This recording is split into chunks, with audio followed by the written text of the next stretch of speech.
ರೀನೀಟ್ 2026 ಬರೆದು ಬಂದಿರುವಂತಹ ಎಲ್ಲ ವಿದ್ಯಾರ್ಥಿಗಳು ಕೂಡ ಕರ್ನಾಟಕದ ಕಟ್ ಆಫ್ ಎಷ್ಟು ಆಗುತ್ತೆ ಎಂಬುದನ್ನು ಕೇಳ್ತಾ ಇದ್ದಾರೆ. ಈ ಒಂದು ವಿಷಯದ ಬಗ್ಗೆ ಈ ಒಂದು ವಿಡಿಯೋದಲ್ಲಿ ಪೂರ್ತಿಯಾಗಿ ಎಕ್ಸ್ಪ್ಲೇನ್ ಮಾಡಲಿದ್ದೇನೆ. ಅಷ್ಟೇ ಅಲ್ಲದೆ ಮುಖ್ಯವಾಗಿ ಒಂದು ಮುಖ್ಯವಾದಂತಹ ಪಾಯಿಂಟ್ ಅನ್ನು ನೀವು ಕನ್ಸಿಡರ್ ಮಾಡಿ.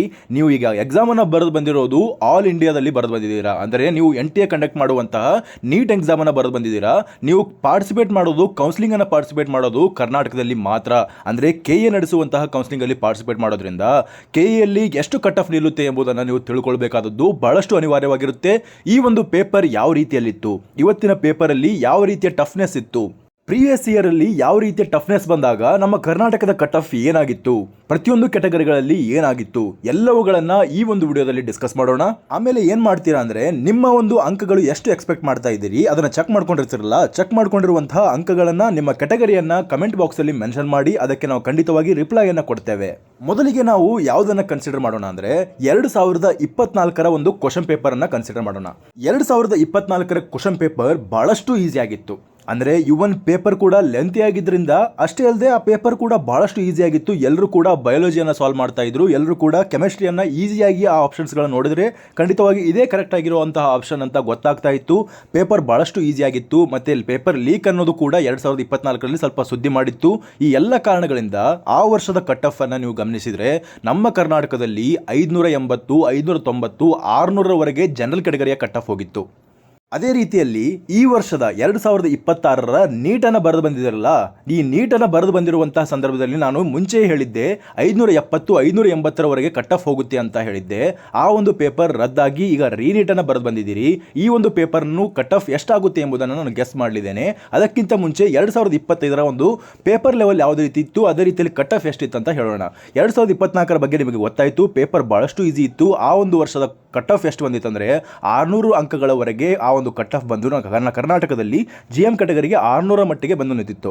ಈಗ 2025 ಬಗ್ಗೆ ತಿಳ್ಕೊಳ್ಳೋಣ. 2025 ಪೇಪರ್ ಈ ಒಂದು ಲೀಕ್ ಇಂದಾಗಿ ಸ್ವಲ್ಪ ಟಫ್ ಅನ್ನು ತೆಗೆದಿದ್ರು, ಬಹಳಷ್ಟು ಟಫ್ ಆಗಿತ್ತು ಸ್ವಲ್ಪ ಪೇಪರ್. ಇವನ್ ಫಿಸಿಕ್ಸ್ ಕೂಡ ಕ್ಯಾಲ್ಕುಲೇಷನ್ಸ್ಗಳು ಈ JEE ಮೇನ್ಸ್ ಮತ್ತೆ ಅಡ್ವಾನ್ಸ್ ಲೆವೆಲ್ ಅಲ್ಲಿ ಈ ಒಂದು ಕ್ವಶನ್ಸ್ಗಳು ಬಂದಿದ್ದು ಲಾಸ್ಟ್ ಇಯರ್ 2025 ಆ ಒಂದು ಪೇಪರ್ನ ಸಾಲ್ವ್ ಮಾಡೋದಕ್ಕೆ ಬಹಳಷ್ಟು ಹರಸಾಹಸವನ್ನು ಪಡ್ತಾ ಇದ್ರು. ಇವನ್ ಲೆಕ್ಚರ್ಸ್ಗಳು ಕೂಡ ಆ ಒಂದು ಪೇಪರ್ನ ಸಾಲ್ವ್ ಮಾಡೋದಕ್ಕೆ ಕಷ್ಟಪಡ್ತಾ ಇದ್ರು.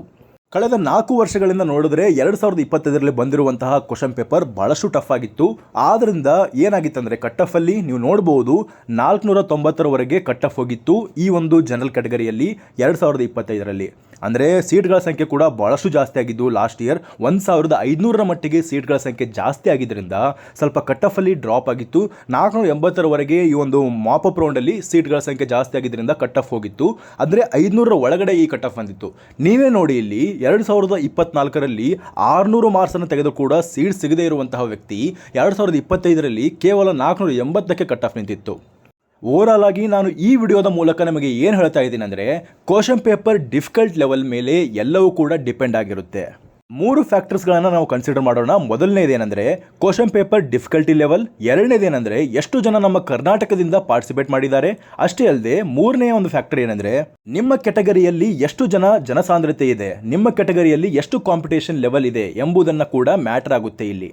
ಇಷ್ಟು ದಿವಸಗಳ ಕಾಲ ನೀವು ಎಕ್ಸಾಮನ್ನು ಬರೆದಿದ್ದೀರಾ, ಎಕ್ಸಾಮನ್ನು ಪ್ರಿಪೇರ್ ಮಾಡಿದ್ದೀರಾ, ಅಷ್ಟೇ ಅಲ್ಲದೆ ಎಕ್ಸಾಮನ್ನು ಪ್ರಿಪೇರ್ ಮಾಡಿ ಈ ಒಂದು ಎಕ್ಸಾಮನ್ನು ಬರೆದಿದ್ದೀರಾ. ಈ ಎಕ್ಸಾಮ್ ಬರೆಯೋದಕ್ಕಿಂತ ಮುಂಚೆ ಇನ್ನು ಮುಂದೆ ನೀವು ಯಾವ ರೀತಿಯಲ್ಲಿ ಕೌನ್ಸಿಲಿಂಗಲ್ಲಿ ಪಾರ್ಟಿಸಿಪೇಟ್ ಮಾಡ್ತೀರಾ, ಯಾವ ರೀತಿಯಲ್ಲಿ ಆಪ್ಷನ್ ಎಂಟ್ರಿಯನ್ನು ಮಾಡ್ತೀರಾ, ಯಾವ ರೀತಿಯ ಪ್ರೊಸೀಜರ್ಗಳನ್ನು ಫಾಲೋ ಮಾಡ್ತೀರಾ ಅನ್ನೋದರ ಮೇಲೂ ಬಹಳಷ್ಟು ಇಂಪಾರ್ಟೆಂಟ್ ಆಗಿರುತ್ತೆ.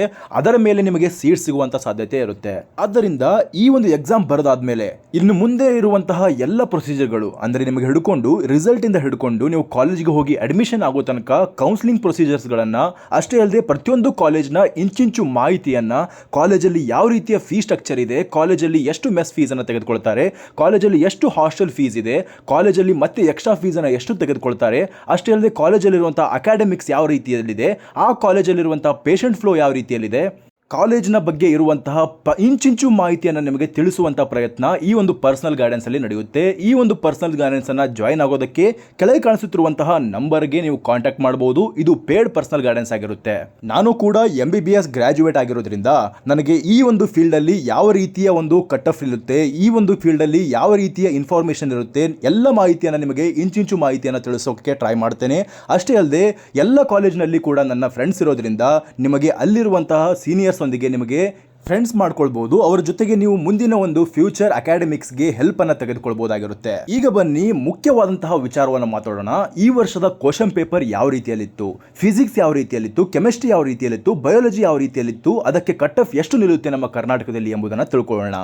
ಈಗ ನಾನು ಬಯಾಲಜಿಯನ್ನು ನೋಡ್ಕೊಂಡು ಹೋಗೋಣ. ಬಯಾಲಜಿ ಯಾವ ರೀತಿ ಇತ್ತು ಈ ವರ್ಷ ಅಂದರೆ ಸ್ವಲ್ಪ ಲೆಂತಿ ಆಗಿತ್ತು. ಅಂದರೆ ನೀವು ಲಾಸ್ಟ್ ಟೈಮ್ ಬರೆದಿದ್ರಲ್ಲ, ಈ ನೀಟನ್ನು ಬರೆದಿದ್ರಲ್ಲ, ರೀನೀಟಲ್ಲಿ ಸ್ವಲ್ಪ ಲೆಂತಿ ಆಗಿತ್ತು. ಇವನ್ ಒಂದು ಕ್ಯಾಲ್ಕುಲೇಷನ್ಸ್ ಬಂದಿತ್ತಂತೆ ಸ್ವಲ್ಪ. ಅಷ್ಟೇ ಅಲ್ಲದೆ ಈ ಒಂದು ಪೇಪರ್ ಲೆಂತಿ ಆಗಿತ್ತು. ಅಸೆಷನ್ ಮತ್ತು ರೀಸನ್ ಕ್ವಶನ್ಸ್ಗಳು 3-4 ಇದ್ದು. ಅದೇ ರೀತಿಯಲ್ಲಿ ಕ್ವಶನ್ ಪೇಪರ್ ಲೆವೆಲ್ ಸ್ವಲ್ಪ ಡಿಫಿಕಲ್ಟ್ ಲೆವೆಲ್, ಅಂದರೆ ಮಾಡ್ರೇಟ್ ಟು ಡಿಫಿಕಲ್ಟ್ ಲೆವೆಲ್, ಅಂದರೆ ಭಾಳ ಮಾಡ್ರೇಟ್ ಟು ಡಿಫಿಕಲ್ಟ್ ಲೆವೆಲ್ ಅಲ್ಲ, ಸ್ವಲ್ಪ ಈಸಿ ಕ್ವಶನ್ಸ್ ಕೂಡ ಇದ್ವು ಅದರಲ್ಲಿ.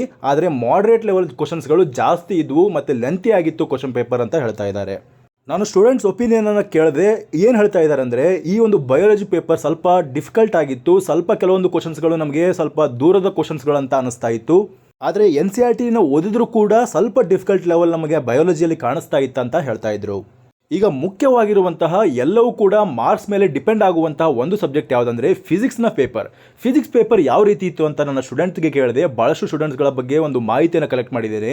ಅವರೆಲ್ಲರೂ ಕೂಡ ಹೇಳ್ತಾ ಇರೋದು ಒಂದೇ, ಏನಂದರೆ ಫಿಸಿಕ್ಸ್ನ ಪೇಪರ್ ಇದೆಯಲ್ಲ ಇದು ಭಾಳಷ್ಟು ಲೆಂತಿ ಆಗಿತ್ತು. ಅಷ್ಟೇ ಅಲ್ಲದೆ ಟಫ್ನೆಸ್ ಲೆವೆಲ್ ಕೂಡ ಸ್ವಲ್ಪ ಜಾಸ್ತಿ ಆಗಿತ್ತು ಅಂತ ಹೇಳ್ತಾ ಇದ್ದಾರೆ. ಆಲ್ಮೋಸ್ಟ್ 2025 ಲೆವೆಲ್ಗೆ ಕಂಪೇರ್ ಮಾಡ್ತಾ ಇದ್ದಾರೆ. ಅಷ್ಟೇ ಅಲ್ಲದೆ ಫಿಸಿಕ್ಸ್ನ ಪೇಪರ್ ಇದೆಯಲ್ಲ ಈ ಟಫ್ನೆಸ್ ಲೆವೆಲ್ ಜಾಸ್ತಿ ಆದರೆ ಎಲ್ರಿಗೂ ಕೂಡ ಟಫ್ ಆಗುತ್ತೆ. ಆವಾಗ ಬಯಾಲಜಿ ಮತ್ತು ಕೆಮಿಸ್ಟ್ರಿ ಅಂಕಗಳಿದಾವಲ್ಲ, ಈ ಅಂಕಗಳನ್ನು ಚೆನ್ನಾಗಿ ತೆಗೆದಿರುವಂಥ ವಿದ್ಯಾರ್ಥಿಗಳು ಸ್ಕೋರನ್ನು ಮಾಡ್ಬೋದಾಗಿರುತ್ತೆ. ಯಾವಾಗ ಫಿಸಿಕ್ಸ್ನ ಪೇಪರ್ ಟಫ್ ಆಗಿರುತ್ತೋ, ಫಿಸಿಕ್ಸ್ನ ಪೇಪರ್ ಏನಾದರೂ ಈಸಿ ಆಗಿಬಿಟ್ಟಿದ್ರೆ ಆವಾಗ ಏನಾಗುತ್ತೆ, ನೀವು ತೆಗೆದಿರುವಂಥ ಫಿಸಿಕ್ಸ್ನ ಮಾರ್ಕ್ಸ್ ಕೂಡ ಈ ಒಂದು ಮಾರ್ಕ್ಸ್ನ ಮೇಲೆ, ಟೋಟಲ್ ಓವರ್ ಆಲ್ ಮಾರ್ಕ್ಸ್ ಮೇಲೆ ಎಫೆಕ್ಟನ್ನು ಬೀರುತ್ತೆ. ಓವರಾಲ್ ಆಗಿ ಕನ್ಸಿಡರ್ ಮಾಡಿದ್ರೆ ಈ ಒಂದು ಬಯಾಲಜಿ ಮತ್ತು ಫಿಸಿಕ್ಸನ್ನು ಕಂಪೇರ್ ಮಾಡಿದ್ರೆ ಆಲ್ಮೋಸ್ಟ್ ಆಗಿ ಈ ವರ್ಷದ ಕ್ವಶನ್ ಪೇಪರ್ 2026ರ ಈ ಒಂದು ನೀಟ್ ಎಕ್ಸಾಮ್ಗೆ ಕಂಪೇರ್ ಮಾಡಿದ್ರೆ ರೀನೀಟ್ ಎಕ್ಸಾಮ್ ಪ್ರತಿ ವರ್ಷದಲ್ಲಿ ನಾನು ಹೇಳ್ತಾ ಇದ್ದೇನೆ, ಯಾವಾಗ ಈ ಒಂದು ರೀನೀಟನ್ನು ಕಂಡಕ್ಟ್ ಮಾಡ್ತಾ ಇದ್ದಾರೋ ಪ್ರತಿ ವರ್ಷ ಕೂಡ ಇದೇ ಒಂದು ಚಾಳೆಯನ್ನು ಫಾಲೋ ಮಾಡ್ತಾ ಇದ್ದಾರೆ.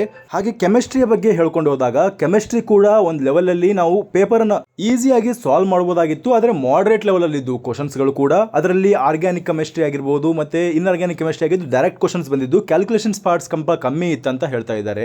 First time in the history ಬಯಾಲಜಿಯಲ್ಲಿ ಒಂದು ಕ್ಯಾಲ್ಕುಲೇಷನ್ಸ್ ಕ್ವಶನ್ ಕೇಳಿಬಿಟ್ಟಿದ್ರು. ಅಷ್ಟೇ ಅಲ್ಲದೆ ಮಾಡ್ರೇಟ್ ಲೆವೆಲಲ್ಲಿ ಕ್ವಶನ್ ಪೇಪರ್ ಬಂದಿತ್ತು.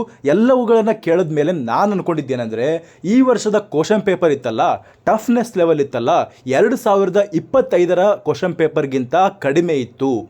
ಅಂದರೆ 2025ರಲ್ಲಿ ಯಾವ ರೀತಿಯ ಟಫ್ನೆಸ್ ಇತ್ತಲ್ಲ ಅದಕ್ಕಿಂತ ಕಡಿಮೆ ಇತ್ತು.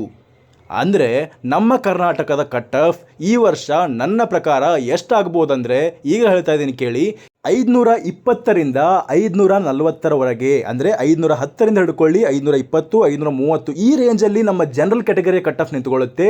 ಆಲ್ಮೋಸ್ಟ್ ಆಗಿ ನೀವು ಥಿಂಕ್ ಮಾಡ್ಬೋದು 520ರವರೆಗೆ ಕಟ್ ಆಫ್ ಹೋಗುತ್ತೆ, 500ರ ಕೆಳಗೆ ಹೋಗುವಂಥ ಸಾಧ್ಯತೆ ಕಡಿಮೆ ಇದೆ. ಯಾಕಂದರೆ ಇವನ್ ಕಾಂಪಿಟೇಷನ್ ಲೆವೆಲ್ ಕೂಡ ನಮ್ಮ ಕರ್ನಾಟಕದಲ್ಲಿ ಜಾಸ್ತಿ ಆಗ್ತಾ ಇದೆ. ನಿಮಗೆ ಹೇಳಿದ್ದೆ ನಾನು, ಈ ಒಂದು ನೀಟ್ ಎಕ್ಸಾಮನ್ನು ಮುಗಿಸ್ಕೊಂಡು ಬಂದ ಮೇಲೂ ಕೂಡ ಎಷ್ಟೊಂದು ಕಾಲೇಜ್ಗಳಲ್ಲಿ ಕಾಂಪಿಟೇಷನ್ ಲೆವೆಲ್ ನಿಮಗೆ ತೋರಿಸಿದ್ದೆ ನಾನು. ಯಾವ ಕಾಲೇಜ್ನಲ್ಲಿ 720ಕ್ಕೆ 720 ಕ್ಲೈಮ್ ಮಾಡ್ತಾ ಇದ್ದು. ಅಷ್ಟೇ ಅಲ್ಲದೆ ನಮ್ಮ ಕರ್ನಾಟಕದಲ್ಲಿ ಕೋಚಿಂಗ್ಗಳ ಜಾಸ್ತಿ ಆಗ್ತಾನೆ ಹೋಗ್ತಾ ಇದೆ. ಈ ಒಂದು ಕಾಂಪಿಟೇಷನ್ ಕೂಡ ಜಾಸ್ತಿ ಆಗ್ತಾನೆ ಹೋಗ್ತಾ ಇದೆ. ಎಲ್ಲ ಫ್ಯಾಕ್ಟರ್ಸ್ಗಳನ್ನ ಕನ್ಸಿಡರ್ ಮಾಡಿದ್ರೆ ಈ ಒಂದು ಕಟ್ ಆಫ್ 500ರ ಮೇಲೆ ನಿಂತುಕೊಳ್ಳುತ್ತೆ, ಅದು ಕೂಡ 520ರ ರೇಂಜಲ್ಲಿ ನಿಂತುಕೊಳ್ಳುತ್ತೆ ಅನ್ನೋದು ನನ್ನ ಒಂದು ಅನಿಸಿಕೆ ಆಗಿದೆ. ಇದು ಕೇವಲ ನಾನು ಒಂದು ಎಕ್ಸ್ಪೆಕ್ಟೇಷನ್ ಅನ್ನು ಮಾಡ್ತಾ ಇದ್ದೇನೆ. ಇಷ್ಟರ ಮಟ್ಟಿಗೆ ಈ ಒಂದು ಕಟ್ ಆಫ್ ನಿಲ್ಬಹುದು. ಆದರೆ ಇದನ್ನ ಎಲ್ಲವನ್ನ ಕೂಡ ನಾವು ರಿಸಲ್ಟ್ ಬಂದ ಮೇಲೆ ನೋಡಬೇಕಾಗುತ್ತೆ. ಅಷ್ಟೇ ಅಲ್ಲದೆ ಬೇರೆ ಇನ್ಸ್ಟಿಟ್ಯೂಟ್ಗಳು ಮಾಡುವಂತಹ ಪ್ರೆಡಿಕ್ಷನ್ಸ್ಗಳನ್ನು, ಅಷ್ಟೇ ಅಲ್ಲದೆ ಉಳಿದ ಎಲ್ಲ ಮಾಹಿತಿಗಳನ್ನು ನಿಮಗೆ ಈ ಒಂದು ಯೂಟ್ಯೂಬ್ ಚಾನಲ್ಗಳಲ್ಲಿ ಎಕ್ಸ್ಪ್ಲೇನ್ ಮಾಡಲಾಗುತ್ತೆ. ಆದ್ದರಿಂದ ಚಾನಲನ್ನು ಸಬ್ಸ್ಕ್ರೈಬ್ ಮಾಡಿಟ್ಕೊಳ್ಳಿ. ಹಾಗೆ ನಿಮ್ಮ ಫ್ರೆಂಡ್ಸ್ಗಳಿಗೂ ಈ ವಿಷಯವನ್ನು ಶೇರ್ ಮಾಡಿ. ಧನ್ಯವಾದಗಳು.